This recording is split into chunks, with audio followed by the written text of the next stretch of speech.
ಚಿಂದಿ ಉಡಾಯಿಸೋ ಖಾರ ಬಣ್ಣ ರುಚಿಯನ್ನು ನೀಡುತ್ತದೆ. ಮೆಣಸಿನ ಪುಡಿ ಚಿಂದಿ ಉಡಾಯಿಸೋ ಖಾರ ಬಣ್ಣ ರುಚಿ. ಸುಹಾಸ್ ಶೆಟ್ಟಿ ಹತ್ಯೆ ಕೇಸ್ಗೆ ಇದೀಗ ಮತ್ತೊಂದು ಟ್ವಿಸ್ಟ್ ಸಿಗ್ತಾ ಇದೆ. ಹತ್ಯೆ ಕೇಸ್ ತನಿಖೆ ವೇಳೆ ಎನ್ಐಎಗೆ ಮಹತ್ವದ ಸುಳಿವು ಸಿಗ್ತಾ ಇರೋದು. ಫಂಡಿಂಗ್ ಪಾಯಿಂಟ್ ತನಿಖೆಗಿಳಿದ ಎನ್ಐಎ ಬಂಧಿತರ ಬ್ಯಾಂಕ್ ಖಾತೆಗಳಿಗೆ ವಿದೇಶಿ ಫಂಡಿಂಗ್ ಆಗಿದೆ. ಎನ್ಐಎಯಿಂದ ಎಲ್ಲ 12 ಆರೋಪಿಗಳ ಬ್ಯಾಂಕ್ ವಿವರವನ್ನು ಸಂಗ್ರಹಿಸಲಾಗಿದೆ.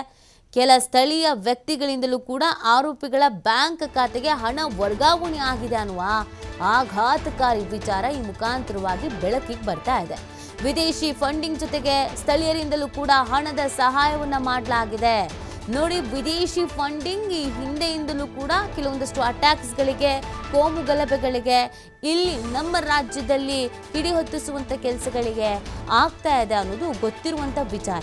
ಆದರೆ ನಮ್ಮ ರಾಜ್ಯದ ಅದರಲ್ಲೂ ಅಲ್ಲಿನ ಕೆಲವು ಸ್ಥಳೀಯರೇ ಫಂಡಿಂಗ್ ಮಾಡಿದ್ದಾರೆ ಎನ್ನುವಂಥ ಆಘಾತಕಾರಿ ವಿಚಾರ ಬೆಳಕಿಗೆ ಬರ್ತಾ ಇರೋದು.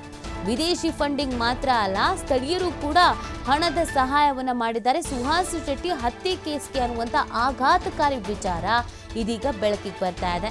ಎನ್ಐಎಗೆ ತನ್ನ ತನಿಖೆಯನ್ನು ಚುರುಕುಪಡಿಸಿತ್ತು. ಈ ತನಿಖೆ ಸಂದರ್ಭದಲ್ಲಿ ಫಂಡಿಂಗ್ ಪಾಯಿಂಟನ್ನು ಅವ್ರು ಹುಡುಕ್ತಾ ಇದ್ದಾರೆ. ಅಂದರೆ ಈಗ ಏನು ಬಂಧಿಸಿದ್ದಾರೋ ಅವರುಗಳ ಬ್ಯಾಂಕ್ ಡೀಟೇಲ್ಸನ್ನು, ಬ್ಯಾಂಕ್ ಅಕೌಂಟನ್ನು, ಫೋನ್ಪೇ, ಗೂಗಲ್ ಪೇ ಮತ್ತು ಬ್ಯಾಂಕ್ ಅಕೌಂಟ್ಸು ಇವೆಲ್ಲವನ್ನು ಕೂಡ ಜಾಲಾಡ್ಬಿಟ್ಟಿದ್ದಾರೆ. ಈ ಸಂದರ್ಭದಲ್ಲಿ ಯಾವ ಮಂತಲ್ಲಿ ಹೆಚ್ಚು ಹಣ ಬಂದಿದೆ, ಎಲ್ಲಿಂದ ಹಣ ಬಂದಿದೆ, ಯಾರ ಕಡೆಯಿಂದ ಬಂದಿದೆ, ಆ ಹಣ ಯಾಕೆ ಹಾಕಿದ್ರು, ಅವ್ರು ಯಾರು, ಅವ್ರ ಹಿನ್ನೆಲೆ ಏನು, ಇದೆಲ್ಲವನ್ನು ಕೂಡ ತನಿಖೆಯಲ್ಲಿ ಇದೀಗ ಬಾಯ್ಬಿಡಿಸೋ ಕೆಲಸವನ್ನು ಎನ್ಐಎ ಮಾಡ್ತಾ ಇರೋದು. ಈ ಸಂದರ್ಭದಲ್ಲಿ ಎನ್ಐಎಗೆ ಒಂದು ಮಹತ್ವದ ಸುಳಿವು ಸಿಗ್ತಾ ಇರೋದು ಏನು ಅಂತ ಅಂದರೆ, ಕೇವಲ ಫಾರಿನ್ ಫಂಡ್ ಮಾತ್ರ ಅಲ್ಲ, ಅಲ್ಲಿನ ಸ್ಥಳೀಯರು ಕೂಡ ಫಂಡಿಂಗ್ ಅನ್ನ ಮಾಡಿದ್ದಾರೆ ಎನ್ನುವಂಥ ಆಘಾತಕಾರಿ ವಿಚಾರ ಇದೀಗ ಬೆಳಕಿಗೆ ಬರ್ತಾ ಇದೆ. ಅಂದರೆ ಸ್ಥಳೀಯ ಮಟ್ಟದಲ್ಲಿ ಕೋಮು ಗಲಭೆ ಸೃಷ್ಟಿಗೆ ಕೇವಲ ಬೇರೆಯವರು ಮಾತ್ರ ಅಲ್ಲ, ಸ್ಥಳೀಯರು ಕೂಡ ಪಣ ತೊಟ್ಟಿ ನಿಂತಿದ್ದಾರೆ ಅನ್ನೋದ್ರ ಬಗ್ಗೆ ಈ ಮುಖಾಂತರವಾಗಿ ಲೀಡ್ ಸಿಗ್ತಾ ಇದೆ. ಸುಹಾಸ್ ಹತ್ಯೆಯಲ್ಲಿ ಭಾಗಿಯಾದ ಬಹುತೇಕರಿಗೆ PFIನ ನಂಟು ಇದೆ ಅನ್ನೋದ್ರ ಬಗ್ಗೆ ಕೂಡ ಅಪ್ಡೇಟ್ ಸಿಗ್ತಾ ಇದೆ. ಆರೋಪಿಗಳಿಗೆ ನಿಷೇಧಿತ PFI ನಂಟಿಗೆ ಸಾಕ್ಷ್ಯ ಲಭ್ಯ ಆಗಿದೆ. PFI ಜೊತೆಗೆ ಗುರುತಿಸಿಕೊಂಡು ವಿದೇಶದಲ್ಲಿರುವಂಥ ಕೆಲವರು, ವಿದೇಶದಲ್ಲಿ ಇರುವವರಿಂದ ಸುಹಾಸ್ ಹತ್ಯೆಗೆ ಹಣಕಾಸಿನ ನೆರವನ್ನು ನೀಡಲಾಗಿದೆ ಅನ್ನೋದ್ರ ಬಗ್ಗೆ ಕೂಡ ಮಾಹಿತಿ ಸಿಗ್ತಾಗಿದೆ. 12 ಜನ ಆರೋಪಿಗಳ ವಶಕ್ಕೆ ಪಡೆದು ವಿಚಾರಣೆಯನ್ನು ನಡೆಸಿರುವಂಥ ಎನ್ಐಎಗೆ ಹಲವಾರು ಮಾಹಿತಿಗಳು ಸಿಗ್ತಾ ಇರೋದು.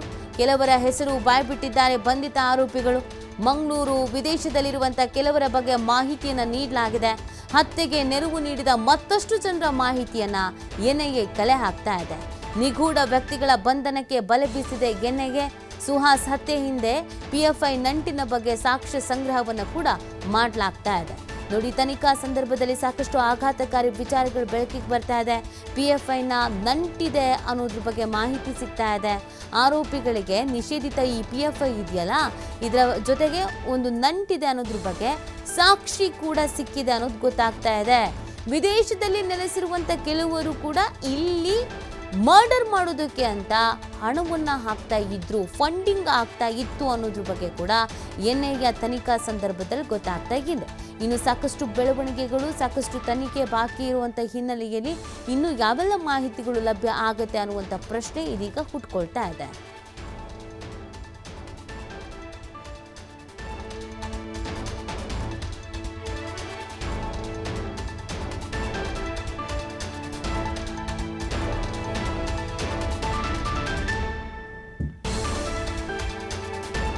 ನೋಡಿ, ಸುಹಾಸ್ ಶೆಟ್ಟಿಯ ಹತ್ಯೆ ಪ್ರಕರಣಕ್ಕೆ ಸಂಬಂಧಪಟ್ಟಂತೆಗೆ ತನಿಖೆಯನ್ನು ಚುರುಕುಪಡಿಸಲಾಗಿದೆ. ಎನ್ಐಎನೇ ತನಿಖೆಯನ್ನು ಮಾಡಬೇಕು ಅನ್ನುವಂಥ ಆಗ್ರಹ ಆಗಿತ್ತು. ಯಾಕಂದರೆ ಒಂದು ಪಾರದರ್ಶಕವಾದಂಥ ತನಿಖೆ ನಡೆಯುತ್ತೆ ಅನ್ನುವಂಥ ಕಾರಣಕ್ಕಾಗಿ ಇದೀಗ 12 ಜನ ಆರೋಪಿಗಳನ್ನು ಏನು ವಶಕ್ಕೆ ಪಡ್ಕೊಂಡಿದ್ರು ಅವರ ಬ್ಯಾಕ್ಗ್ರೌಂಡನ್ನು ಚೆಕ್ ಮಾಡ್ತಾ ಇದ್ದಾರೆ.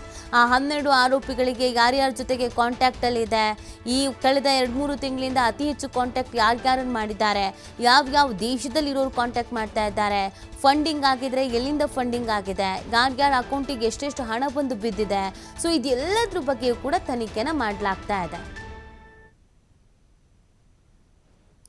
ಈ ಬಗ್ಗೆ ಮತ್ತಷ್ಟು ಮಾಹಿತಿಯನ್ನು ನೀಡ್ತಾರೆ ನಮ್ಮ ಪ್ರತಿನಿಧಿ ಆದಿತ್ಯ ಮಂಗಳೂರಿನಿಂದ ಲೈವ್ನಲ್ಲಿ ಜಾಯ್ನ್ ಆಗ್ತಾ ಇದ್ದಾರೆ. ಆದಿತ್ಯ, ಸುಹಾಸ್ ಶೆಟ್ಟಿ ಹತ್ಯೆ ಪ್ರಕರಣಕ್ಕೆ ಸಂಬಂಧಪಟ್ಟಂತೆ ಸಾಕಷ್ಟು ಅನುಮಾನಗಳು ಕೂಡ ಇತ್ತು. ಸೂಕ್ತ ರೀತಿಯಲ್ಲಿ ಪಾರದರ್ಶಕವಾಗಿ ತನಿಖೆ ಆಗಬೇಕು ಅನ್ನುವಂಥ ಆಗ್ರಹ ಕೂಡ ಇತ್ತು. ಈಗ NIA ತನಿಖೆ ಯಾವ ಥರ ಚುರುಕುಪಡಿಸಿದೆ, ಯಾವ್ಯಾವ ಆ್ಯಂಗಲ್ ಅಲ್ಲಿ ತನಿಖೆ ನಡೀತಾ ಇದೆ, ಇಲ್ಲಿವರೆಗೂ ಏನೇನು ಮಾಹಿತಿಗಳು ಲಭ್ಯ ಆಗಿದೆ ಅಂತ ಆದಿತ್ಯ? ಹೌದು ನೀತಿ, ಯಾಕಂದ್ರೆ ಸುಹಾಸ್ ಶೆಟ್ಟಿ ಹತ್ಯೆಗೆ NIA ಎಂಟ್ರಿ ಆಗೋದಕ್ಕೆ ಮೇಜರ್ ಕಾರಣ ಏನು ಅಂದ್ರೆ ಇದಕ್ಕೆ ವಿದೇಶಿ ಮೂಲಗಳಿಂದ ಹಣ ಫಂಡಿಂಗ್ ಆಗಿದೆ. ಇನ್ನೊಂದು ಕಡೆಯಿಂದ ನಿಷೇಧಿತ PFIನ ಒಂದು ನಂಟು ಈ ಒಂದು ಪ್ರಕರಣಕ್ಕಿದೆ. ಅದೇ ಮಾದರಿಯಲ್ಲಿ ಈ ಒಂದು ಹತ್ಯೆಗಳನ್ನ ಮಾಡಲಾಗಿದೆ ಅನ್ನುವಂಥ ಒಂದು ಗಂಭೀರವಾದ ಆರೋಪವನ್ನ ಮಾಡಲಾಗಿತ್ತು. ಇದೇ ಕಾರಣಕ್ಕೆ NIA ಇದಕ್ಕೆ ಎಂಟ್ರಿ ಆಗಿತ್ತು. 12 ಜನ ಆರೋಪಿಗಳನ್ನ ವಶಕ್ಕೆ ಪಡೆದು ಈಗ NIA ಅಧಿಕಾರಿಗಳು ತನಿಖೆಯನ್ನ ತೀವ್ರಗೊಳಿಸಿದ್ದಾರೆ. ಈ ಹೊತ್ತಿನಲ್ಲಿ ಒಂದು ಸ್ಫೋಟಕ ಅಂಶ ಸದ್ಯ ಬೆಳಕಿಗೆ ಬಂದಿರುವಂತದ್ದು. ಏನು ಈ ಹಿಂದೆ ಆರೋಪ ಕೇಳಿ ಬಂದಿತ್ತು, ನಿಷೇಧಿತವಾಗಿರುವಂತಹ PFI ಇದಕ್ಕೊಂದು ರೀತಿ ಸಹಕಾರವನ್ನ ನೀಡಿದೆ. ಆದ್ರೆ ಯಾವ ರೀತಿಯ ಸಹಕಾರವನ್ನ ನೀಡಿದೆ ಅನ್ನುವಂಥ ವಿಚಾರ, ಇದಕ್ಕೆ ಸಂಬಂಧಪಟ್ಟ ಹಾಗೆ ಈ ವಿದೇಶದಲ್ಲಿ ಇರುವಂತಹ ಒಂದಿಷ್ಟು ಮಾಜಿ PFIನ ಏನು ಕಾರ್ಯಕರ್ತರಿದ್ರು ಅವರು ಇದಕ್ಕೆ ಸ್ವಲ್ಪ ಹಣಕಾಸಿನ ಫಂಡಿಂಗ್ ಮಾಡಿದ್ದಾರೆ ಅನ್ನುವಂತಹ ರೀತಿಯ ಅನುಮಾನ ದಟ್ಟವಾಗಿದೆ. ಇದಕ್ಕೆ ಪೂರಕವಾಗಿ ಈಗ ಏನು ಆರೋಪಿಗಳಿದ್ದಾರೋ 12 ಜನ ಆರೋಪಿಗಳು, ಅವರ ಬ್ಯಾಂಕ್ ಖಾತೆಗಳನ್ನ ಈಗ ಸದ್ಯ NIA ಅಧಿಕಾರಿಗಳು ಬಹಳ ತೀವ್ರವಾಗಿ ಪರಿಶೀಲನೆಯನ್ನ ಮಾಡಿದ್ದಾರೆ. ಸ್ವತಃ NIA DIG SP ಈ ಬಗ್ಗೆ ಸಂಪೂರ್ಣವಾದ ಮಾಹಿತಿಯನ್ನ ಪಡೆದುಕೊಳ್ತಾ ಇದ್ದಾರೆ. NIA DSP ಪವನ್ ಇದರ ನೇತೃತ್ವವನ್ನು ಸದ್ಯ ವಹಿಸಿಕೊಂಡಿರುವಂತದ್ದು. ಹಾಗಾಗಿ ಎಲ್ಲಾ ಮಾಹಿತಿಯನ್ನು ಅವರು DIG ಮತ್ತು SP ಗೆ ರವಾನೆ ಮಾಡಿರುವಂತದ್ದು. ಇದರೊಂದಿಗೆ ನೀತಿ ಏನು ಸುಹಾಸ್ ಶೆಟ್ಟಿಯ ಒಂದು ಹತ್ಯೆ ಇದೆ, ಇದರಲ್ಲಿ ಒಂದು ಹಣಕಾಸಿನ ನೆರವು ಇನ್ಕ್ಲೂಡ್ ಆಗಿರುವಂತದ್ದು ಮತ್ತು ಇದರೊಂದಿಗೆ ಬೇರೆ ಬೇರೆ ವ್ಯಕ್ತಿಗಳು ಕೂಡ ಇದರಲ್ಲಿ ಶಾಮೀಲಾಗಿದ್ದಾರೆ ಅನ್ನುವಂತ ಒಂದು ಅನುಮಾನ ಕೂಡ ಆಯಿತು. ಇದಕ್ಕೆ ಪೂರಕವಾಗಿ ಕೂಡ ಒಂದಿಷ್ಟು ಮಾಹಿತಿಗಳು NIAಗೆ ಸಿಕ್ಕಿದೆ ಅನ್ನುವಂತ ಮಾಹಿತಿ ಇದೆ. ಹಾಗಾಗಿ NIA ತನಿಖೆ ಅನ್ನುವಂಥದ್ದು ಈ ರೀತಿ ಸಾಗುತ್ತೆ. ಯಾಕಂದ್ರೆ ಪ್ರವೀಣ್ ನೆಟ್ಟರ್ ಹತ್ಯೆಯಲ್ಲೂ ಕೂಡ ನೋಡಬಹುದು ಆರೋಪಿತರ ಸಂಖ್ಯೆ 20ಕ್ಕೂ ಅಧಿಕವಾಗಿತ್ತು. ಯಾಕಂದ್ರೆ ಯಾರೆಲ್ಲ ಸಹಕಾರವನ್ನ ನೀಡ್ತಾರೋ ಅವ್ರನ್ನು ಕೂಡ ವಶಕ್ಕೆ ಪಡೆದು ಅವರು ವಿಚಾರಣೆಯನ್ನ ಮಾಡ್ತಾರೆ. ಹಾಗಾಗಿ ಸುಹಾಸ್ ಶೆಟ್ಟಿಯ ಒಂದು ಹತ್ಯೆ ಪ್ರಕರಣ ಸಂಬಂಧಪಟ್ಟ ಹಾಗೆ ಕೇವಲ 12 ಜನ ಆರೋಪಿಗಳು ಮಾತ್ರವಲ್ಲದೆ ಸ್ಥಳೀಯರು ಕೂಡ ಒಂದಿಷ್ಟು ಸಾಥ್ ನೀಡಿರುವಂತಹ ಒಂದು ಅನುಮಾನ ಆಯಿತು. ಈ ಸ್ಥಳೀಯರು ಸೇರಿದಂತೆ ಯಾರೆಲ್ಲ ವಿದೇಶದಿಂದ ಅಥವಾ ಸ್ಥಳೀಯರಾಗಿಯೂ ಕೂಡ ಹಣಕಾಸಿನ ನೆರವನ್ನ ನೀಡಿದ್ದಾರೋ ಅವರೆಲ್ಲರನ್ನು ಕೂಡ NIA ವಶಕ್ಕೆ ಪಡೆಯುವಂತ ಸಾಧ್ಯತೆ ಸದ್ಯ ನಿರ್ಮಾಣವಾಗಿದೆ ನೀತಿ.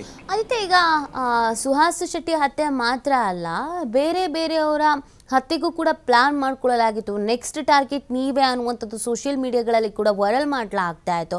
ಈ ಸುಹಾಸ್ ಶೆಟ್ಟಿ ಹತ್ಯೆ ಪ್ರಕರಣದ ತನಿಖಾ ಸಂದರ್ಭದಲ್ಲಿ ಬೇರೆ ಭಾಗದಿಂದ ಅಂದರೆ ವಿದೇಶದಿಂದ ಫಂಡಿಂಗ್ ಆಗ್ತಿರೋ ವಿಚಾರಕ್ಕೆ ಸಂಬಂಧಪಟ್ಟಂತೆ ಲಿಂಕ್ ಸಿಗ್ತಾ ಹಾಗೇನೆ ನೆಕ್ಸ್ಟ್ ಯಾರ್ಯಾರನ್ನು ಟಾರ್ಗೆಟ್